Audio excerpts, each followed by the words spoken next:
Hermanos queridos, vamos a abrir las Biblias en la epístola de San Pablo a Filemón.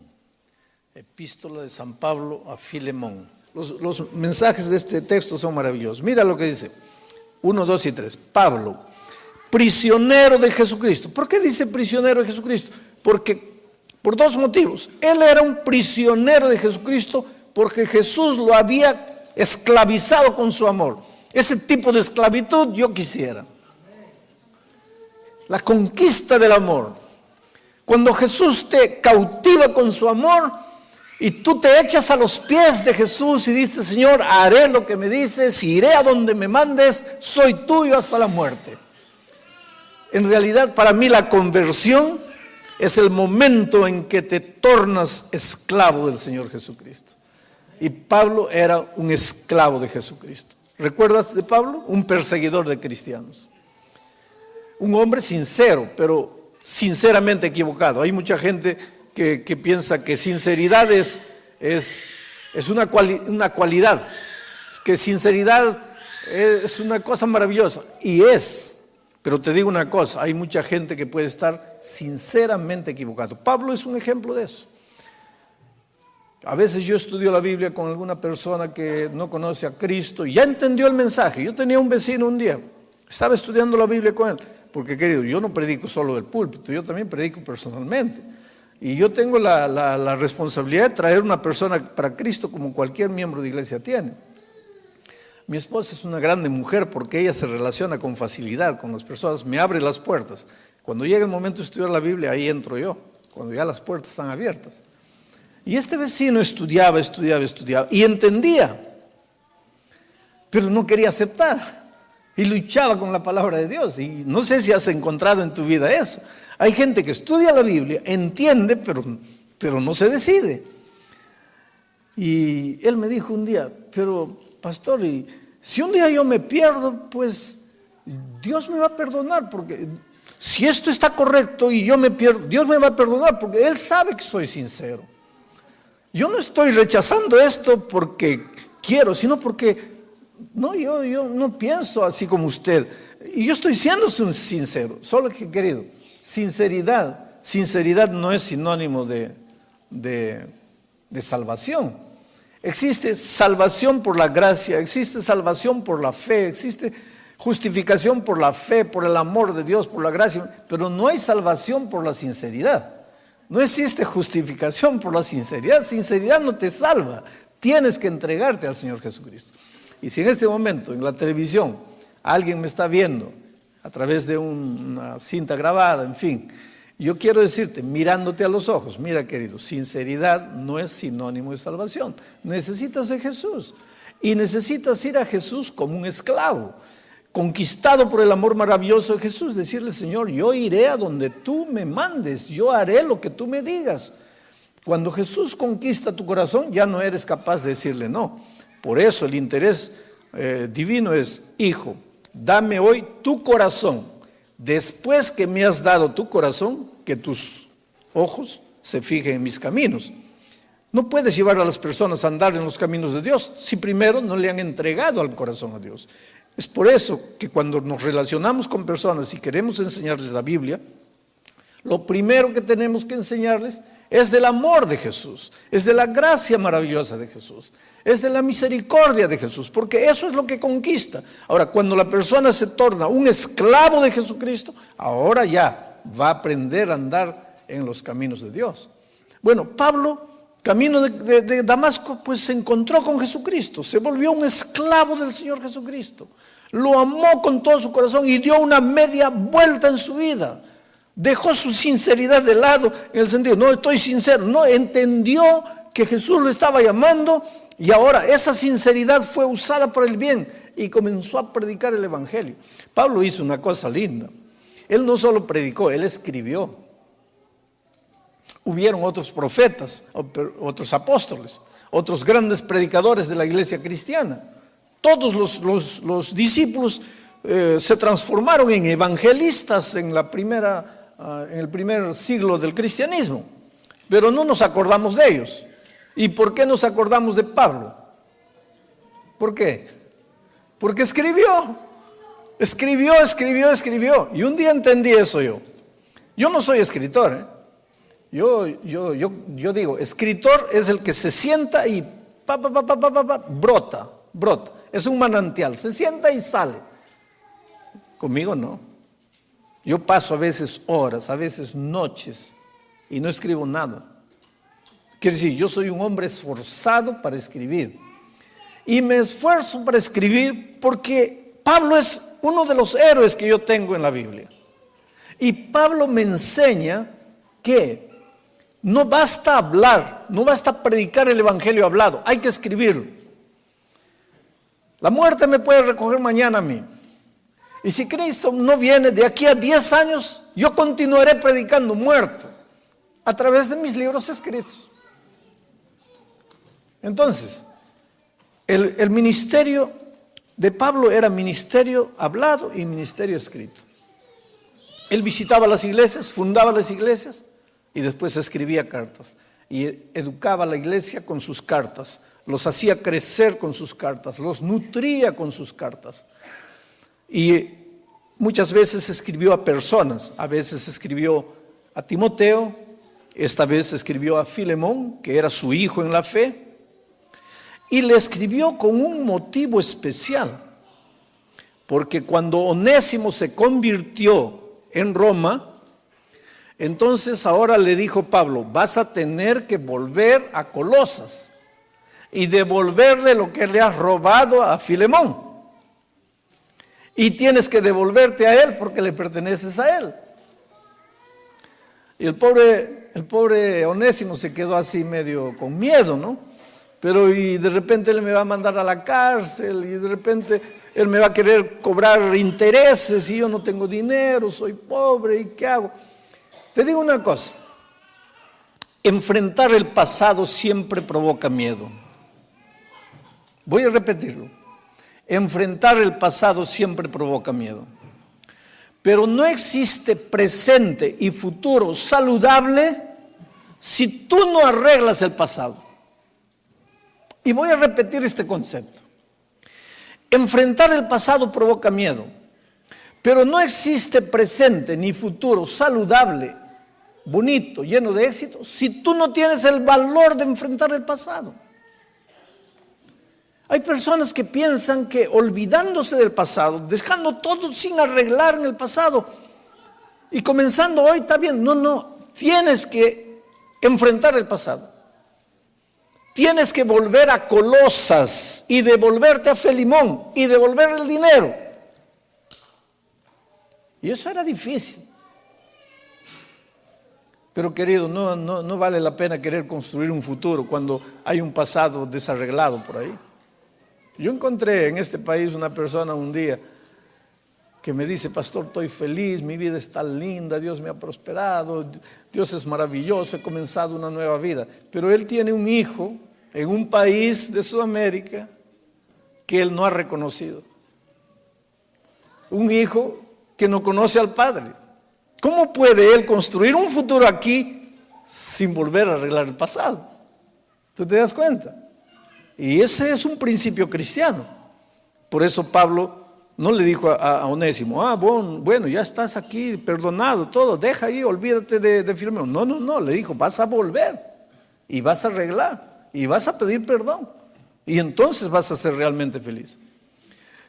Y como lo vio con miedo, le dijo Pablo, no te preocupes, yo le voy a escribir una carta a mi hijo espiritual Filemón. Y en esa carta le voy a pedir que te perdone, que te dé una segunda oportunidad, que te ayude. Entonces tú vas a llevar la carta. Tú vas, pero llevando la carta. Fue así que se escribió la carta a Filemón. Y Pablo dice, Pablo, prisionero de Jesucristo. Primero, porque él era prisionero de Jesucristo del amor. Y segundo, porque estaba prisionero en Roma. Estaba preso en la cárcel cuando escribió la carta a Filemón. Entonces, mira lo que dice, Pablo, prisionero de Jesucristo, y el hermano Timoteo, al amado Filemón, colaborador nuestro, y a la amada hermana Apia, y a Arquipo, nuestro compañero de milicia, y a la iglesia que está en tu casa. Aquí hay dos pensamientos interesantes. Primero, ¿Ven cómo se repite la expresión al amado, al amado, al amado, al amado? Amado no es nombre, amado es un adjetivo, la persona amada. Hay un pastor que se llama Amado. Y le digo, ¿y por qué te llamas Amado? Dice que mi papá estaba buscando un nombre bíblico y agarró la epístola a Juan y encontró Amado, yo deseo que seas prosperado. Y me colocó de Amado. Amado no es nombre, amado es un adjetivo, que eres amado.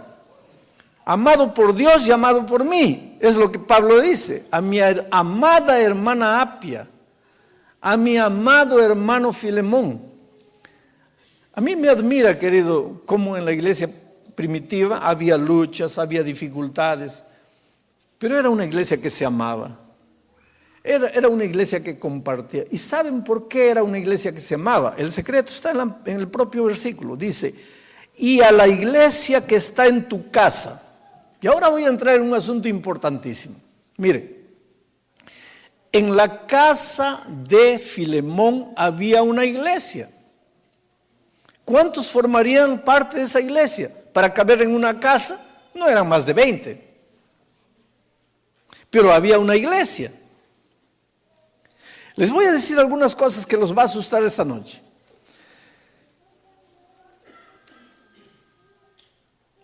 ¿Cuándo fue construido el primer templo cristiano?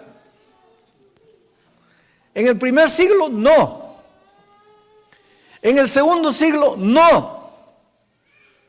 ¿Pero y dónde se reunía la gente? Se reunía primero en las sinagogas que quedaban vacías, porque los judíos se convertían, entonces había una sinagoga vacía, ellos aprovechaban las sinagogas, pero mayormente la iglesia crecía asustadoramente porque se reunía en pequeños grupos en las casas. ¿Sabes quién tuvo la idea de construir el primer templazo? Voy a decir templazo porque fue un templo descomunal. ¿Sabes quién? Un personaje que nosotros conocemos muy bien, porque él tuvo dos ideas brillantes, entre comillas, y cuando le pongo comillas estoy diciendo lo contrario. La primera idea brillante, en la opinión de él, que se le apareció, es que deberíamos cambiar el sábado para el domingo. Y la segunda idea brillante fue, hay que sacar las iglesias de las casas, y ya que el cristianismo es la iglesia del emperador, hay que construir un templazo. Entonces las iglesias salieron de las casas y se fueron a los templos. En las casas eran amados, porque Pedro conocía a Juan, Juan conocía a Francisco. ¿Te das cuenta cómo Pablo escribe? A la hermana Apia, al hermano Arquipo, al hermano Filemón. Pero después, cuando se fueron a un templazo de 5,000 miembros, no vamos a exagerar, de 500 miembros, nadie conoce a nadie. Nadie conoce a nadie. La persona nueva entra con timidez al templo, nadie lo mira, nadie lo saluda. Pero si la iglesia se reuniese en pequeños grupos, cuando entrase, todos le dicen, hola Mario, hola Juana, hola Julia, hola Ricardo, porque es fácil memorizar el nombre de 15 y ya no es fácil memorizar el nombre de 500. La iglesia cristiana creció asustadoramente en sus primordios, porque se reunía en las casas. Ahora, me impresiona lo que el Espíritu de Profecía dice, que la misión terminará de la misma manera en que empezó. Eso quiere decir que un día la iglesia va a volver a las casas. Y yo no sé por causa de qué. Yo no sé si Dios va a mandar un terremoto, van a caer todos los templos. Yo no sé si va a ser la crisis financiera, que no vamos a poder construir más templos, vamos a tener que reunirnos en las casas. Pero una cosa sé, la velocidad con el evangelio creció en los primordios será la velocidad con que el evangelio va a crecer en los últimos días, pero porque la iglesia estará reunida en las casas. Los grupos pequeños no son un método de trabajo, son la manera de vida que Jesús tenía pensado para su pueblo. Es la iglesia de primitiva se reunía de esa manera y por eso se amaban, por eso se conocían, por eso se ayudaban. Porque si en un grupo de 15 Pedro no aparece, los otros 14 se preocupan, ¿qué pasó con Pedro? Pero si en una iglesia de 500 Pedro no aparece, nadie se dio cuenta, ni siquiera si apareció o no apareció. Los grupos pequeños, las iglesias pequeñas, en lugar de construir templos enormes, deberíamos hacer planes para construir templos de no más de 100, 120 miembros. Porque en un templo pequeño, además de ser barato, y muchos templos, en cada esquina si posible. Hay un barrio en San Pablo, donde está nuestra universidad, antiguamente estaba en el barrio de Capón Redondo. ¿Hay algún brasileño aquí? Hay. Bueno, en ese barrio, queridos, cada 200 metros hay una iglesia. Iglesias pequeñas, de 200 miembros, de 150 miembros, pero en cada 200, 300 metros, una iglesia. Y crece la iglesia asustadoramente. ¿Por qué? Porque en una iglesia de 100, casi todos van a tener cargo. Y si cada uno va a tener un cargo, cada uno va a tener una responsabilidad, cada uno va a estar trabajando. Y quien está trabajando no se enfría, porque está en movimiento. El que se enfría es el que se sienta y no hace nada. Pero en una iglesia de 1000, ¿cuántos van a tener cargo? 100. Y los 900, sentados, sin hacer nada. Y la tendencia es morir, es enfriarse. Es por eso que el plan divino, desde el origen de la iglesia, era que se reuniese en casas pequeñas. Pero ahora entramos a la parte más linda del texto. El versículo 3 dice así. Pablo, escribiendo a Filemón, le dice: gracia y paz a vosotros de Dios nuestro Padre y del Señor Jesucristo. Gracia y paz. Queridos, la vida cristiana es una vida linda. Por favor, nunca pienses que la vida cristiana es un fardo que tienes que cargar. La vida cristiana no es una montaña de obligaciones que tienes que llevar. La vida cristiana no es un amontonado de reglas que tienes que cumplir. La vida cristiana es una bendición, porque la vida cristiana es relación diaria con el Señor Jesucristo, y eso produce paz, gracia y paz. La paz es fruto de la gracia es fruto del amor. Dios es amor, Dios es la fuente. Él es el amor genera la gracia genera la paz. Y en esa línea, Dios, amor, gracia, paz, no hay lugar para las obras. No hay lugar para las obras. Las obras son un capítulo diferente. Las obras son el resultado. El buen comportamiento, la obediencia, la buena conducta es resultado, pero la base de la vida cristiana es Dios, amor, gracia, paz. Lo primero que tienes que entender para ser feliz en la vida cristiana, lo primero que tienes que entender para volverte un cristiano es que Dios te ama. Y yo lo digo siempre, en todo sermón, Dios te ama. Si eres bueno, Dios te ama. Si eres malo, Dios te ama. Si estás andando en los caminos de Dios, Dios te ama. Si no quieres saber nada de los caminos de Dios, Dios te ama. Si te portas bien, Dios te ama. Si no te portas, Dios te ama. Si crees en Dios, te ama. Y si no crees, te sigue amando. No hay nada que puedas hacer para que Dios te ame. Porque Dios ya te ama sin que hagas nada. Pero ahora escucha, tampoco hay nada que puedas hacer para que Dios deje de amarte. Porque hagas lo que hagas, Dios te va a seguir amando. Porque si Dios es amor, y Dios deja de amar, ¿qué pasa? Dios deja de existir. Por lo tanto, Dios te va a amar. Pero el otro día un ancianito, y los ancianos son lindos porque se vuelven como niños. Y el niño tiene una cualidad. Él te dice lo que piensa, y te dice lo que cree, y te dice lo que siente. Cuando tú invitas a alguien a comer en casa, si hay un niño que está en medio de los visitantes, no le preguntes qué tal estaba la comida. Porque te va a decir la verdad. Porque el niño cuando no le gustó, dice que no le gustó. Cuando está feo, dice que está feo. Cuando está ridículo, dice que está ridículo. Pero el grande no. Está feo, dice que está bonito. No le gustó, dice que le encantó. Y es interesante que a medida que crecemos y dejamos de ser niños, nos volvemos, pues ya aprendemos a disfrazar, ¿no? A usar las palabras, a medir. Le llamamos a eso cortesía, ¿no? Cortesía. Pero a medida que vamos envejeciendo, yo ya estoy entrando en esa edad, comenzamos a volvernos como niños. Algunos me dicen, pastor, ¿por qué se jubiló? Porque ya no me acuerdo algunas cosas como antes me acordaba. Y sí, ya está fallando mi cabeza.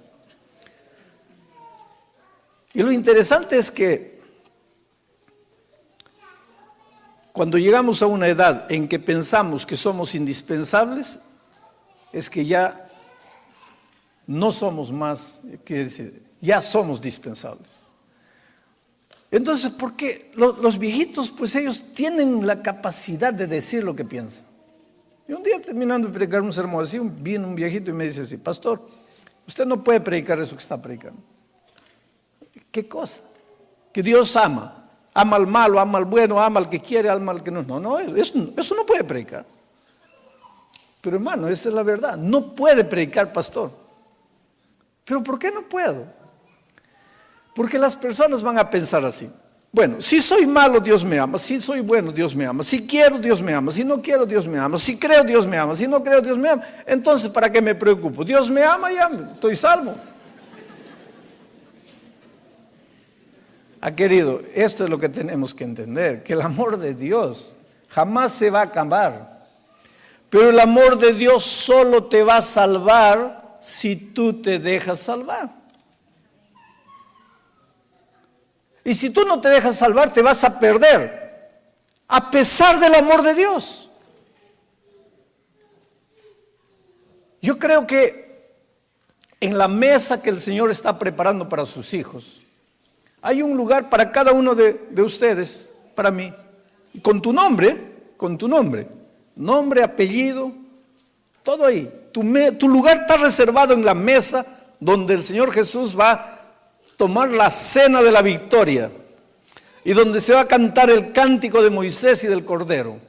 Ahí está la mesa llena de frutas lindas, frutas sacadas del árbol de la vida. Ahí está la mesa y ahí está tu nombre. Ahora, si tú no llegas, tu silla va a estar vacía para siempre, para toda la eternidad. Porque nadie es igual que tú. Para Dios tú eres único. Entonces nunca te escondas en la multitud. Nunca digas, no, tú eres importante, tú eres valioso, Dios te ama. Dios sabe lo que eres, con tus cualidades, con tus defectos, eres importante. Pero ese amor maravilloso de Dios no tiene valor si tú no te entregas al Señor Jesucristo. Ahora, ese amor te produce paz. ¿Sabes por qué? Porque cuando tú no estás siendo criticado, no estás siendo cobrado, no estás siendo condenado, no estás siendo presionado, cuando tú solo te sientes amado, querido, cuando tú solo te sientes amado, te da ganas de hacer bien las cosas. Y quiero terminar el mensaje de esta noche contando una experiencia. Yo fui director de jóvenes durante 18 años de mi vida. Aunque ustedes no crean, yo fui director de jóvenes. Y digo aunque ustedes no crean, porque yo no tengo nada para ser director de jóvenes. Yo puedo ser director de viejos, de cualquier cosa, pero de jóvenes nunca. Porque hay una cosa, ustedes no me van a ver sonriendo todo el tiempo. Esa es mi personalidad. Y lo maravilloso es que Dios ama a sus hijos con la personalidad que tienen. Yo me acuerdo que un día un presidente mío me llamó y me dijo así: Bullón, lo mínimo que yo espero de mi director de jóvenes es que sepa sonreír. Y tú no sonríes. Entonces, te voy a dar el día libre. Ándate a tu casa y aprende a sonreír. Y mañana vienes sonriendo.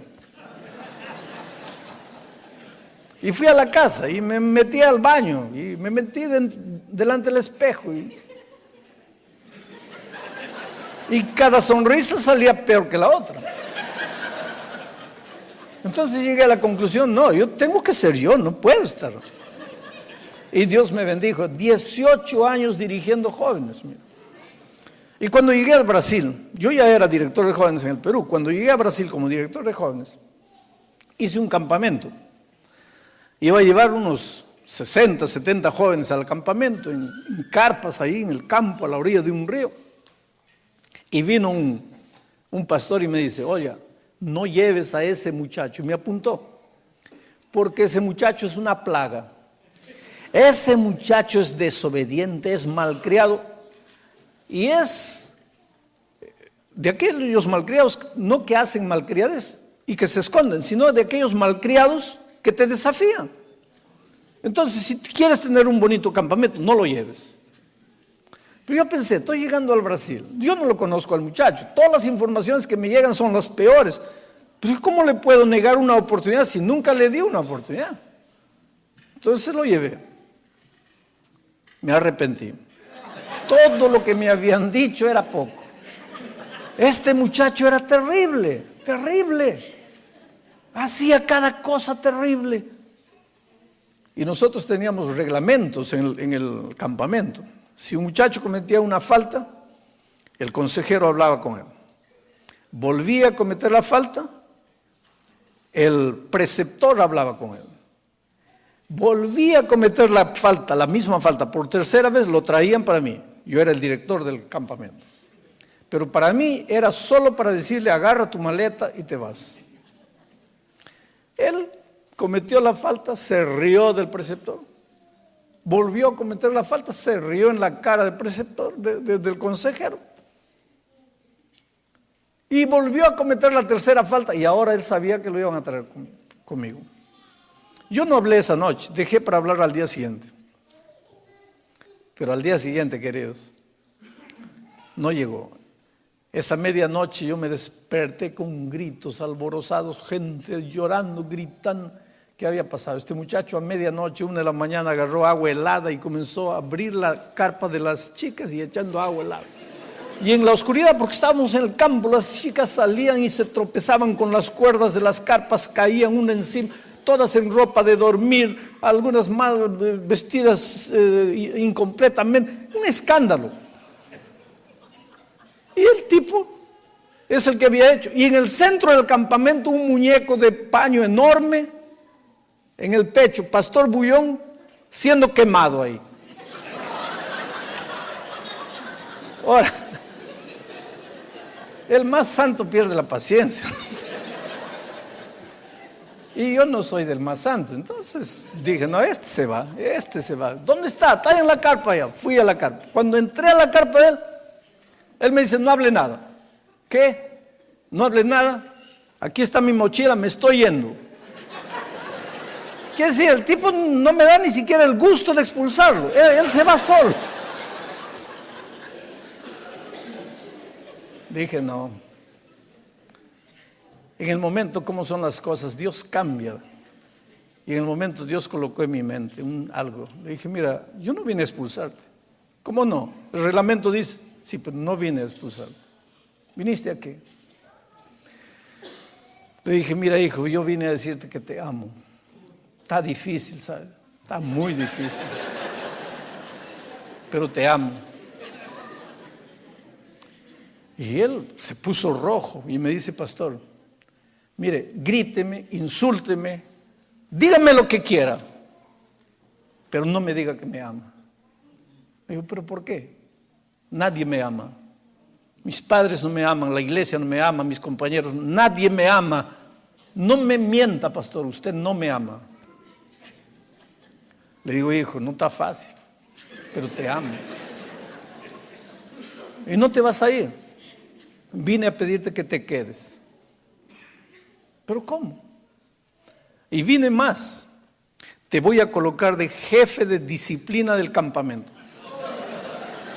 A mí, a ti.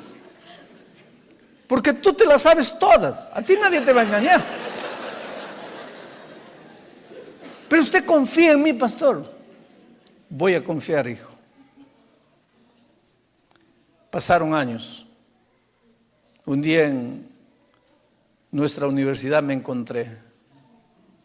Me dice, pastor, ¿se acuerda de mí? Él era un cabelludo así, enorme, barbudo, bonito, terno, bien vestido. ¿Se acuerda de mí? Nos recordamos. Me dice, pastor, estoy terminando el curso de teología, voy a ser pastor. ¿Sabes por qué? El amor conquista. La vara te hiere y te saca, pero el amor te conquista. Y Dios te ama. Hagas lo que hagas, seas lo que seas, vivas como vivas, Dios te ama. Y Dios sabe que si su amor un día no te conquista, nada más te va a conquistar. Por eso te sigue amando.